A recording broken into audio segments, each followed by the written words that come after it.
महाराष्ट्र में BJP alliance ने प्रचंड बहुमत से जीत हासिल की है। यहां अगर देखेंगे महाराष्ट्र में तो अजीत पवार और नरेंद्र मोदी के साथ साथ एकनाथ शिंदे की सरकार ने कांग्रेस का कुनबा हिला दिया है। राहुल गांधी की आंधी चली ही नहीं, फिसड्डी बढ़ गई और इधर संजय राउत उद्धव ठाकरे रोते हुए फिर रहे हैं। आइए बताते हैं कि बीजेपी ने ऐसा कौन सा की फैक्टर छोड़ा जिसकी वजह से महाराष्ट्र विधानसभा में सिर्फ जीत नहीं, प्रचंड जीत के साथ बीजेपी अलायंस आगे आ गई। हमारे साथ इसी मुद्दे पर बातचीत करने के लिए साथ हैं हमारे प्रधान संपादक सुनील राउत। आपका बहुत बहुत स्वागत है सर। महाराष्ट्र में विधानसभा का चुनाव हुआ और इस बार बीजेपी अलायंस ने जो प्रचंड जीत के साथ यहां लहराया है, परचम लहराया है, उस पर आप क्या कहेंगे? क्या की फैक्टर हो सकते हैं? हाँ, भगवा लहराया ये आप कहना चाह रही हैं, क्योंकि भारतीय जनता पार्टी, शायद भारतीय जनता पार्टी के नेताओं ने भी नहीं ये सोचा था जो हुआ है रंजना, और कांग्रेस ने तो बिल्कुल नहीं सोचा था।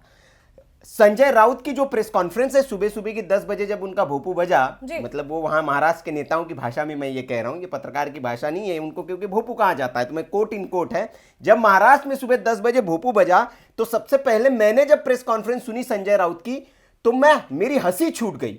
मतलब मैं इतना हंसा हूं इस प्रेस कॉन्फ्रेंस के बाद। मैंने कहा यार ये आदमी कभी पत्रकार था? मैंने अपने आप से सवाल पूछा। ये सामना में संपादकीय लिखता है। इतनी मूर्खतापूर्ण उन्होंने बात की। उन्होंने कहा अडानी ने यह चुनाव हरवा दिया है हम लोगों को, और अडानी ने बीजेपी को चुनाव जितवा दिया है। इससे बड़ी मूर्खतापूर्ण बात कोई हो नहीं सकती। झारखंड में अडानी काम नहीं कर पाए, महाराष्ट्र में अडानी ने काम कर दिया। लेकिन चलिए खैर, इन बातों को छोड़ते हैं।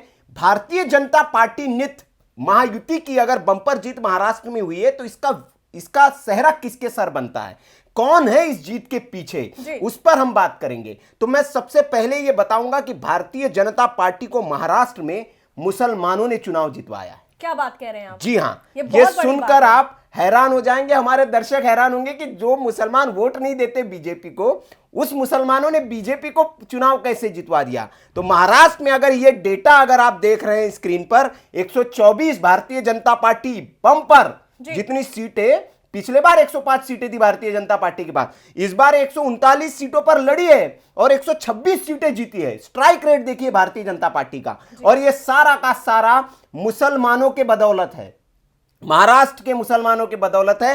ये एक बड़ा दावा मैं कर रहा हूं यहां पे, कैसे समझाऊंगा वीडियो में आगे। लेकिन उससे पहले और फैक्टर्स पर हम बात करते हैं। बड़ा फैक्टर जो बनकर आया इस बार महाराष्ट्र में, महिला वोटर्स एक बड़ी भूमिका में रही। जो लाडली बहन योजना मध्य प्रदेश में जैसे की फैक्टर शिवराज सिंह चौहान सरकार के लिए साबित हुई थी, वैसे ही की फैक्टर महाराष्ट्र में भी साबित हुई थी। सेम झारखंड में भी मैया योजना की फैक्टर साबित हुई, क्योंकि वहां पे भी हेमंत सोरेन की सरकार जो है महिलाओं के खाते में पैसे डाला करती थी। तो ये जो 6% वोट शेयर भी बढ़ा इस बार महिलाओं का, और महिलाओं ने भर भर कर वोट, क्योंकि उनके खाते में भर भर कर पैसे डाले थे भारतीय जनता पार्टी नित महायुति की सरकार ने, एकनाथ शिंदे ने, तो उन्होंने भी भर भर कर वोट बीजेपी को दिए।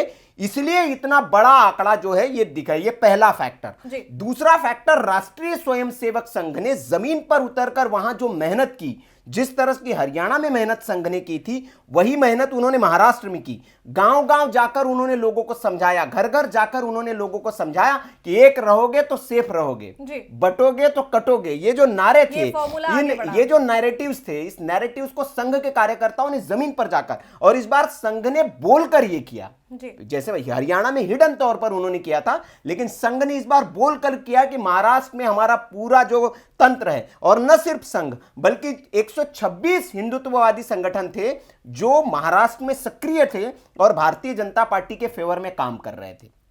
यह हो गया दूसरा फैक्टर। तीसरा फैक्टर जो था, जो कांग्रेस पार्टी का नित जो गठबंधन था, इंडिया गठबंधन, और जो महायुति को अगर हम देखें, इन दोनों के बीच आप जिस दिन चुनाव के नतीजे आए उस दिन अगर आप देखेंगे तो जिस दिन चुनाव का ऐलान हुआ, चुनाव की तारीखों का, सबसे पहली जो प्रेस कॉन्फ्रेंस हुई भारतीय जनता पार्टी नित महायुति की, उसमें अजीत पवार, एकनाथ शिंदे और फडणवीस तीनों एक सीट पर बैठकर संबोधित कर रहे थे।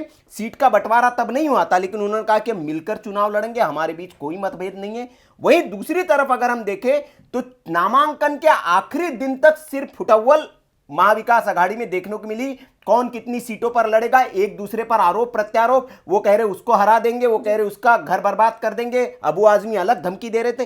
तो ये जो सिर्फ फुटअव्वल थी, और मैंने तब भी कहा था, पुराने वीडियो में भी कहा था कि अगर कांग्रेस पार्टी वहां हारती है तो ये अपने आप को हराएंगे। और इन्होंने ये जो नतीजा भारतीय जनता पार्टी का आया, ये महाविकास आघाड़ी के नेताओं ने, महाविकास आघाड़ी के कैंडिडेट ने एक दूसरे के दलों के उम्मीदवारों को हराया। ये तीसरा फैक्टर। अब मैं उस फैक्टर पर आता हूं कि मुसलमानों ने कैसे भारतीय जनता पार्टी को जिता दिया। जी, तो मुसलमानों ने ऐसे जिता दिया कि महाराष्ट्र के चुनाव में ऐसा पहली बार हुआ। यह कांग्रेस पार्टी का सबसे बड़ी गलती मैं कहूंगा, महाविकास आघाड़ी की सबसे बड़ी गलती कहूंगा कि उन्होंने मुसलमानों से लिखित में एक फतवे जारी करवाए। और ये जो फतवे जारी हुए, तो आपने मुसलमानों को तो एकजुट कर दिया, लेकिन उसका रिएक्शन महाराष्ट्र में हुआ। और उसके रिएक्शन में उन फतवों को दिखा दिखाकर जो हिंदुत्ववादी संगठन वहां ग्राउंड पर काम कर रहे थे, जो संघ वहां पर काम कर रहा था, उन्होंने वही फतवे लोगों को दिखाए। ये देखिए, ये एक हो गए हैं, अब आपको भी एक होना है। अगर आप एक नहीं होंगे तो फिर आप सेफ नहीं है। और ये नैरेटिव वहां महाराष्ट्र में चला।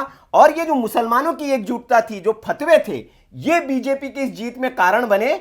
और इसीलिए जो बाकी समाज था, आप जो कांग्रेस का भी वोटर था, ग्राउंड पर जब आप बात करेंगे, जो कांग्रेस का भी वोटर था, जो कांग्रेस का समर्थक था, उसने भी इससे नाराज होकर भारतीय जनता पार्टी को वोट दिया है। जो उद्धव ठाकरे का समर्थक था, उसने भी इससे नाराज होकर, क्योंकि आपने समर्थन दिया, उनका समर्थन लिया, और आपने एक जो घोषणा पत्र बनाया, उनको एक लिखित में आपने पर्चा दिया कि जब हम महाराष्ट्र में सत्ता में आएंगे तो हम आपको पुलिस भर्ती में वरीयता देंगे, आप हम सत्ता में आएंगे तो हम आपको आरक्षण देंगे मुस्लिमों को।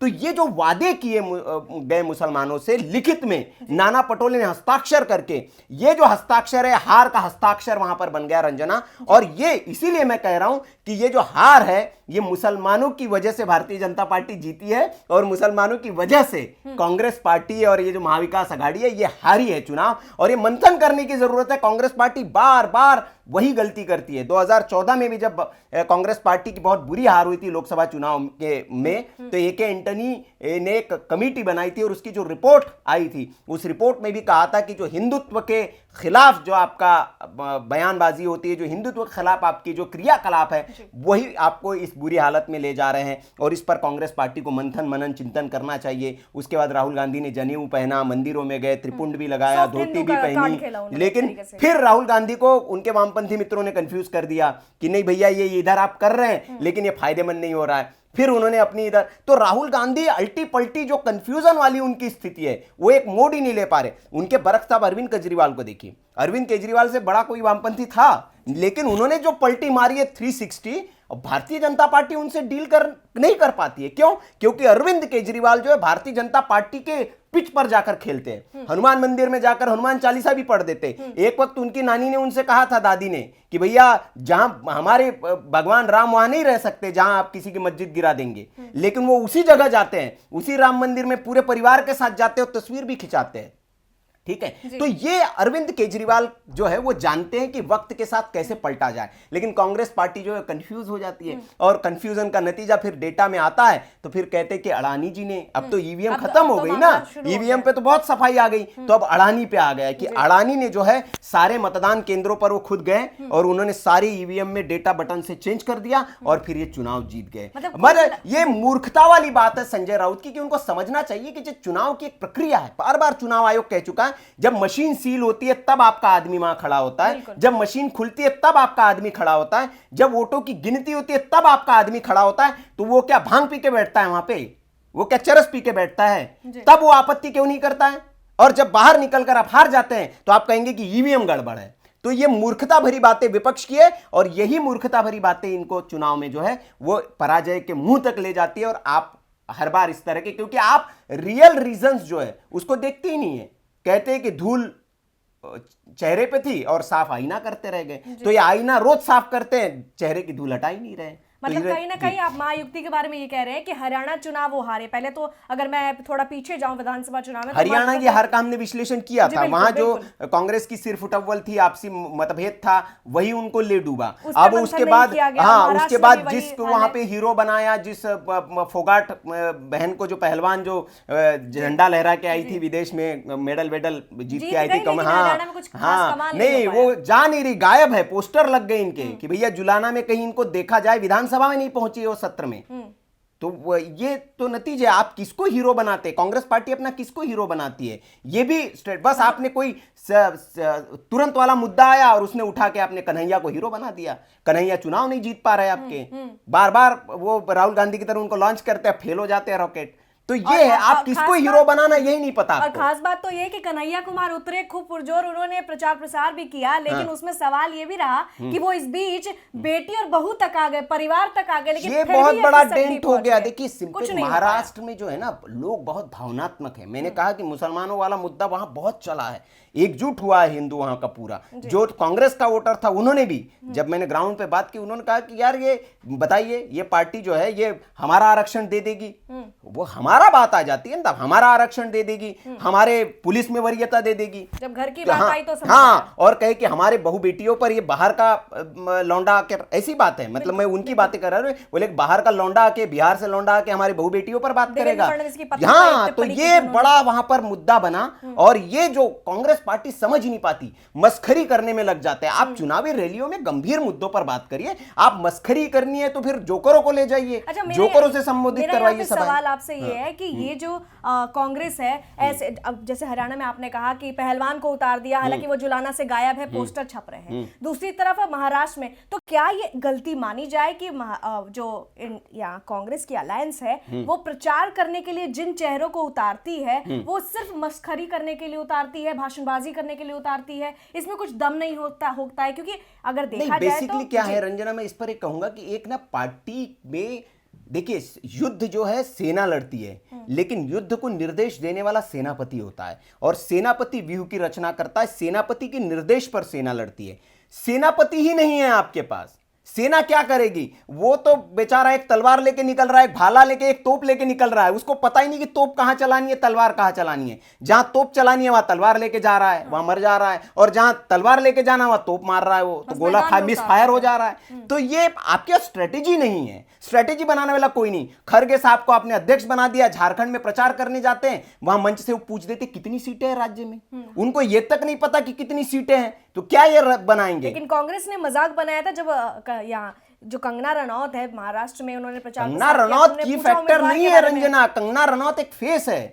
कंगना रनौत को भीड़ इकट्ठा करने के लिए सामने किया जाता है, रणनीति थोड़ी बनाती है कंगना रनौत। कंगना रनौत जैसी लड़की अगर ये मूर्खतापूर्ण बातें करे तो कोई फर्क नहीं पड़ता है, लेकिन खरगे जैसा गंभीर आदमी जिसने अपना सारा जीवन राजनीति में बिता दिया और एक पार्टी का राष्ट्रीय अध्यक्ष है, वो पूछे कि कितनी सीटें हैं, आप उसकी तुलना कंगना रनौत से करेंगे? यही फिर हार का वजह बन जाता है आपके। आप मूर्खतापूर्ण किससे? नरेंद्र मोदी ये बात कहे कि जी कितनी सीटें हैं, नड्डा ये बात कहे कितनी, अमित शाह ये बात कहे कितनी सीटें हैं, फडणवीस है, तब समझ में आता है ना कि ये जो गंभीर लोग नहीं है। मतलब एक एक फैक्टर को जनता ने बहुत बारीकी से समझा है, आप ये कह रहे हैं? जनता बहुत समझदार हो गई रंजना। पहले वाला मामला नहीं रहा, 4 टीवी चैनल है, जो उन्होंने कह दिया वही जनता के बीच नैरेटिव बन गया। अब हर आदमी टीवी चैनल है, हर आदमी के हाथ में मोबाइल है, और सच्चाई छिप नहीं सकती बनावट के उसूलों से, तो वो कहते हैं ना, और खुशबू कभी आ नहीं सकती कागज के फूलों से।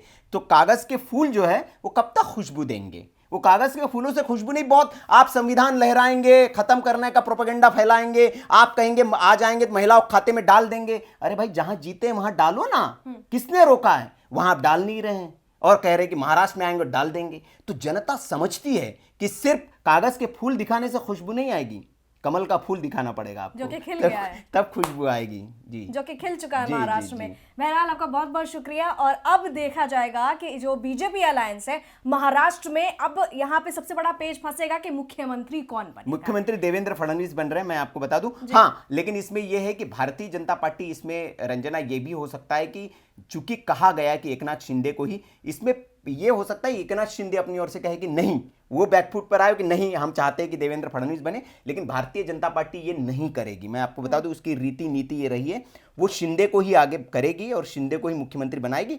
भले ही कुछ वक्त के बाद शिंदे साहब खुद कह देंगे कि नहीं जी अब मैं, मुझे बहुत बहुत आभार आपका, धन्यवाद, आपने मुझे इतना सम्मान दिया, मेरी इतनी कम सीटें हैं, लेकिन मुख्यमंत्री आप बनीजिए। आप बिहार में देखिए भारतीय जनता पार्टी नीतीश कुमार को ही मुख्यमंत्री, कम सीटें रहेगी तो भी नीतीश कुमार को ही मुख्यमंत्री बनाती है। तो यहाँ क्योंकि चुनाव से पहले फडणवीस कह चुके हैं तो अपनी बात से मुकरेंगे नहीं, और एक उद्धव के जले पर नमक छिड़कने के लिए फिर शिंदे को मुख्यमंत्री बनाया जाएगा। उसके बाद वो हो सकता है कि शिंदे साहब वो समर्पित कर दे, लेकिन फिलहाल आप देखेंगे कि शिंदे को प्रमोट किया जाएगा कुछ दिनों के लिए, उसके बाद फिर फडणवीस हो सकता है मुख्यमंत्री बने। बहुत बहुत धन्यवाद आपका और हमारे दर्शकों का भी। आप कमेंट कर अपनी राय जरूर दें। फिलहाल के लिए इतना ही, अपना ख्याल रखें, नमस्कार।